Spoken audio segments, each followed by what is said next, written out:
Today we have with us Simon Wiebusch, German multinational company Bayer South Asia President. He is also in charge of Bayer Crop Science.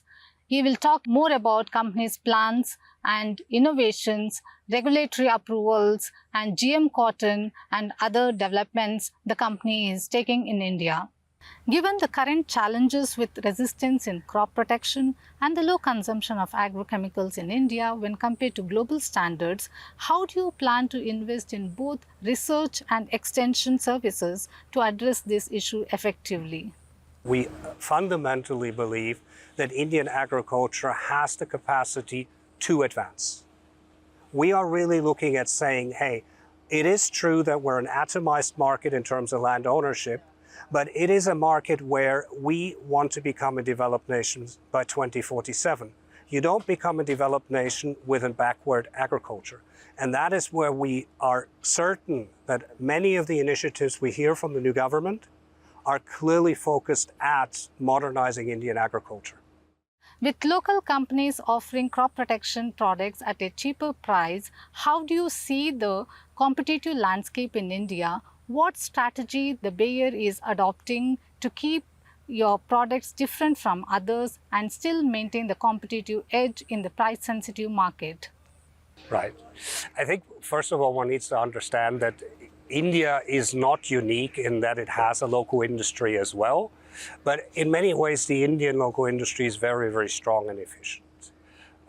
What you usually find is that many of the Indian companies traditionally used to take over compounds which we would call off-patent, which have been developed in the market, which farmers would have known, and then offered them at a lower cost than Bayer would be able to do. In our case, we usually would introduce new products, have to explain them to farmers, make them known, grow them, and that takes a lot of investment and make sure that farmers know how to use products. Now, what is interesting is India is changing in that too. We have a lot of local companies that take innovation from abroad, specifically from Japan, or also do what we call proximity innovation and taking different compounds from different companies and make them available to Indian farmers, which adds value and is maybe not so, and as in the past, I'm just going with a cheaper product because they need to then introduce it to farmers and make it work as well. India's agrochemical market is experiencing significant growth with exports surpassing the local consumption. What is your vision for expanding your manufacturing base in India to enhance deep market penetration and support the farming community? You know, India is very unique in many ways. We're not just 1.4 billion people with 140 million farmers, but we have a lot of agricultural land. And with growing demand, we have been able to go into more agricultural land to ensure we have enough calories for our people. Now, with climate change, monsoons being more erratic, it is becoming harder and we don't have more land to go into. So actually what you're finding is that farmers need to get more out of the single acre that they farm. And that means they need access to technology which will allow them to do that. So in many ways, the Indian market is changing in those ways. So are you increasing your manufacturing base in India? Everybody is looking at an optimal manufacturing base. Now, it's true that Bayer has traditionally been more based with chemical manufacturing coming out of Europe or using also China as a source. Now, especially post-COVID, everybody knows of the China plus one strategy. And we also know that India is not independent of China in terms of access to base compounds. Still, answer being yes, we have an active ingredient plant in Vapi. We're actually investing as we speak to expand the capacity for two reasons. One, India is a large local market, a growing local market, and I think this is very important. We sometimes mix up import-export. India per se has a lot of consumption need, and that needs to be supplied first. Also, we are looking at, is India an efficient production hub for other countries which are surrounding, which when you think about it, with carbon dioxide emissions being part of value chain cost calculations, makes it viable to think of India as a sourcing hub more and more as well. How do you see the potential for technical collaborations with Indian companies in India to enhance the deep market penetration and leverage India's established reputation in this sector? It's happening already everywhere, right? What is very important is that also as an Indian industry, we need to upgrade, right? Where we've traditionally maybe added capacity into a market where there was already capacity available, we are now having to find our own niches and make sure that we are really competitive. And that is really what we're looking for, to work with Indian companies that are globally honestly competitive and not just, may I say, taking something, adding another step, potentially also trying to use help of import and export support. Can you tell us about upcoming regulatory changes in India concerning agrochemicals in India, and how do you plan to adapt or shape these developments? I think India has their own regulatory landscape, which every country has the right to do. What we've been seeing lately is that India has been putting more digital means into the regulatory process, and they're even talking about prioritizing new innovative compounds. That is a process. It doesn't happen overnight, but I'm convinced that the Indian government and regulatory system is here to make sure that Indian farmers get access to the technologies they need to feed our 1.4 billion people. And what about the delays in approval of new products? We are not the quickest. I think that's not something which isn't known. Now, there will be reasons. Sometimes there is a question of, do we really understand the new technology? Do we take the data from other countries where it has been registered already?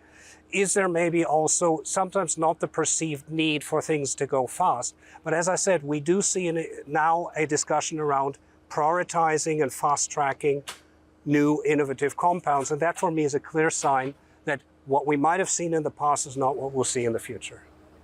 On the topic of genetically modified crops, what is your strategy for advancing research and development in GM crops like maize, brinjal, cotton, and soyabean? You know that India has very successfully implemented Bollgard 2 in the cotton crop, and it actually made us, from a net importing country, the largest exporter of cotton over time. Now, for many reasons, this unfortunately did not develop into newer technologies. And as with any technology over time, unfortunately, it loses effectiveness. You need to stick with it. And what we are doing at this point, we have a herbicide-tolerant variety of cotton, or a trait of cotton, in the regulatory system, which I believe is very, very important to see through the regulatory system. Yeah? So while we have GM crops registered in India, we have not seen new ones come through the regulatory system. And if we don't see any come through, it becomes also very hard to justify investing into developing new ones. It's a very expensive, tedious process. You need to educate farmers. Yeah? It sounds so easy. It is not easy at all. And we see this right now with the introduction of HT in rice. You need to really, really explain to farmers how to make sure that they get success also out of a herbicide-tolerant, non-GM system in rice. You applied for regulatory approval, right? We applied for regulatory approval of PG2 RRF, yes. Any progress on that proposal? We have the GEAC back in operation, and they have put their focus first on mustard, which currently, as most of us know, is being heard at the Supreme Court. And we believe that the moment we have clarity on GM mustard, also on the next technology in cotton, we will be seeing movements. On one hand, India is importing soybean oil, which is from GM soya crop. On the other hand, the government is not encouraging GM crop cultivation in India. Do you foresee any change in the policies world over and in India? It's a choice, right? Now, when I go back and say, India, a developed nation in 2047, can I afford not to use technology which is safe, readily available, and I'm exposed to, in any case, I would say that's something to consider. Now, will we be competitive specifically in soy vis-a-vis large-scale agriculture in Argentina? That's something to look at as well. So I would rather say, where is it for us as India a priority? We yesterday were talking, for example, to a lot of corn users. And when you see the demand for corn, especially with the upcoming ethanol industry, there I probably would be rather inclined to say, hey, we have 10 million hectares of corn. We have shown that we can competitively grow corn. In Bihar, our yields are close to world average. Yeah? Getting access to technology which literally increases yield, may I say overnight, for corn farmers might be a more viable option than looking at edible oils, which might be available on the world market. There's nothing wrong with buying something. It's just if you don't need to buy it, that's a different discussion. Can we produce enough soy in this country? I do believe we can, but it'll take a lot of efforts also in terms of saying, and which crops do we not produce on as many hectares as we do? There's always a trade-off necessary. With advancements from CRY1 to CRY2 genes in GM cotton, what do you see as the future scope for research to improve resistance against pests such as caterpillars and bollworms? Yeah, we have a very specific situation in India where, one state of technology has been used continuously for a very long period of time. Which has put pressure especially on what we all call pink bollworm, which is the biggest topic where really we see the yields of cotton farmers being impacted negatively or the management cost of that pest being very high. Do we have an immediate pink bollworm trait off the shelf available? No, we do not. The problem is back to, is it worth investing into it? If I do not see new traits being introduced in the country at a price level where I would say it's worth investing, why would you put research only for one pest which is only prevalent in India? So that is where we need to talk with the industry. We need to basically sit together with the government, with the academia and say, is there merit to develop a trait specifically for India? But then we need also a route to market, a route to deregulate first and then a route to market. And we probably need people that are willing to put money on the table to do this. Despite the widespread adoption of BT technology in India, there has been a recent decline in the productivity. What specific measures or innovations does Bayer propose to address these challenges and support Indian farmers in improving productivity? It is really upgrading technology. Unfortunately, doing the same thing over and over again will lead to lower yields over time. And we have probably overstretched the potential of BG2. I think we also need to be careful to sit here and say it's not effective. That's not true. But yes, we do see certain pests which are escaping BG2. And that means we need to start helping farmers to reduce their growing costs so they can manage these pests. One of the ways is herbicide tolerance, where it makes it easier to at least grow the crop and cheaper to do so. Yes, you still have to manage pink bollworm, but at least the economics of the plant becomes better again. The next step then is, yes, hopefully to find a consortium of people that are ready to invest into a new insect-resistant trait as well. So when are you, planning to come out with this herbicide resistant? How soon? As soon as the regulator will allow me to. Considering the potential for increased growth in herbicide segment, especially for controlling persistent weeds like Cyprus rotundus, Iconoclavia, Cynodon lactylon, Phalaris minor, what are your plans for developing and introducing new herbicides in India? I'm really impressed that you asked me this question because 4 years ago, nobody would have asked me a question on herbicides. It really, during COVID, it became clear what was already seen, that we're looking at labor shortage in agriculture in India, which in connect with that means we need more herbicides to deal with exactly the weeds you're talking about. Yeah. Now, we have a little bit of an advantage that this country has not been using so many herbicides. So in many ways, first introduction of even older herbicides still works. But yes, weeds as insects develop resistances over time, and we will have to have more tools available. And you can clearly see it that the investment in the herbicide area is faster and outpacing even the insecticides in the country right now. Are you currently offering or planning to develop herbicides targeting these weeds in paddy, wheat, sugarcane and maize? What new technologies or products you aim to introduce in the Indian market? We must. So you're offering it outside India, right, already? We usually have a suite, if I may call it so, of herbicides that will deal with any of these weeds that you talk about. Now, in some countries, you will be seeing herbicide tolerant technologies, specifically glyphosate-based, but also glufosinate, dicamba, 2,4-D. That is not the case in India as yet. So sometimes here, dealing with persistent weeds might be a little bit more difficult than in other countries. But yes, in essence, whatever is useful, suitable, and affordable for Indian farmers, I would look at. Certain technologies might not yet be ready. The country might not be ready for them. So any herbicides in the pipeline for launch this year or early next year? You know, we actually are really expanding our pipeline in corn herbicides. Yeah, so we will be coming with pre-emergent corn herbicides as well, or early post, and we're looking at rice. It's very clear with moving towards a DSR system, we need a better, let's say, suite again of herbicides to deal with potential rice weeds that are different in a DSR environment than in the traditional transplanted environment.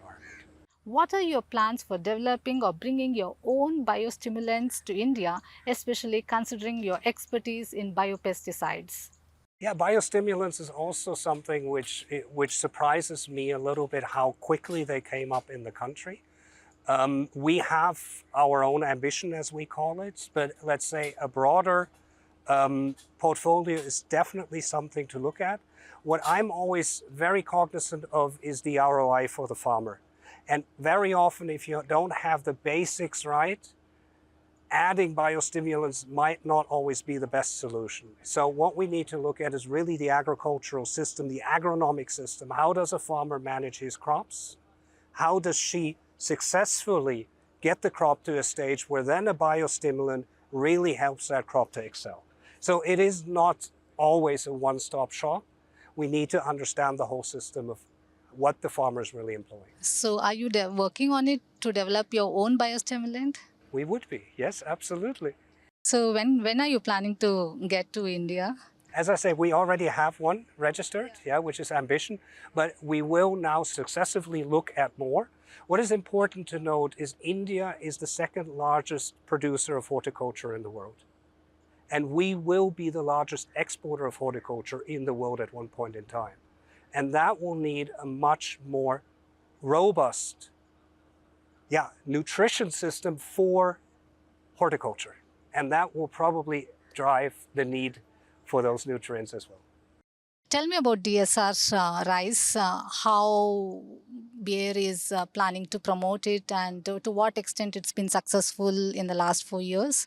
Yeah, I think it's important to realize it's not a question of who promotes it. It's a question of who needs it.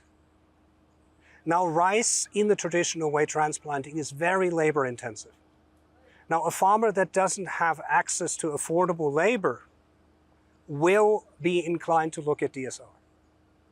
And that is where one needs to start. Where is it beneficial to the farmer? That it is beneficial to society, that is beneficial to government, that is beneficial to water, greenhouse gas emissions, everything, I think we know. The farmer needs to see the benefit, and that lies in, hey, I don't have labor, but I can also manage the system. I understand how I deal with weeds. I understand how I water, you still need water, right? And how do I get access to mechanization to make sure I plant correctly? Here we're back at FPOs.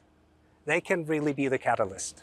Now on precision agriculture and digital technologies, how the company is planning to optimize agrochemical usage and improve the productivity in India. Are you investing in any such technologies? Yes, if you look at the forward farm we have here, you will see aspects of this. What is always important is to understand where are we as India, and we like to call it jugaad, and I think it's super, super important. Not everything which a large-scale farm in the United States in terms of IoT equipment can afford even makes sense, let alone is affordable for an Indian farmer.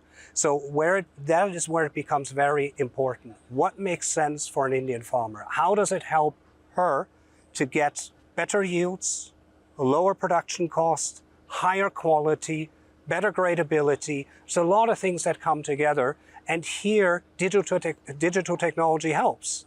We have some friends from Germany over who were standing out in the field and telling me, I don't believe that I have 4G access. Because in Germany, you don't have 4G access in a field if it's not close to a city. So in many ways, India is unique because we do have this, which allows us also to have IoT sensors from Geo, for example. Yeah? So it is available, but let's make sure we understand why we employ it and what is the benefit to the farmer. In what ways does the company's engagement with Farmers Club and Farmers Producers Organization integrate with these technologies to drive productivity and sustainability? It is the fundamental need. While we will continue to have an atomization of land ownership and a large, large number of farmers, 140 million as it is today, maybe 100 in future, you will see more collectivization happening, and I personally believe FPOs are the way. They allow to put similar management practices into larger fields owned by more people and also connect to a value chain which increasingly wants traceability and wants to literally know where the food was grown, by whom, with what, so that they can comfortably sit in Delhi and have their dinner. Coming back to the performance of the company, how is the company looking at the next quarter performance? How do you plan to address any challenges identified in the most recent performance report? Right now, I'm dodging the rains, which are a little bit more active in the south than we would like them to be. But I tell you, we have, for the first time that I've been in the country, and I've been 6 years, all dams that I have heard of at 98% plus water availability. That is a very, very good indicator for our Rabi and spring seasons. So while Kharif probably has been more patchy than we would have liked it to be, I am fundamentally of the opinion Indian agriculture will benefit out of what we're seeing right now. Thank you.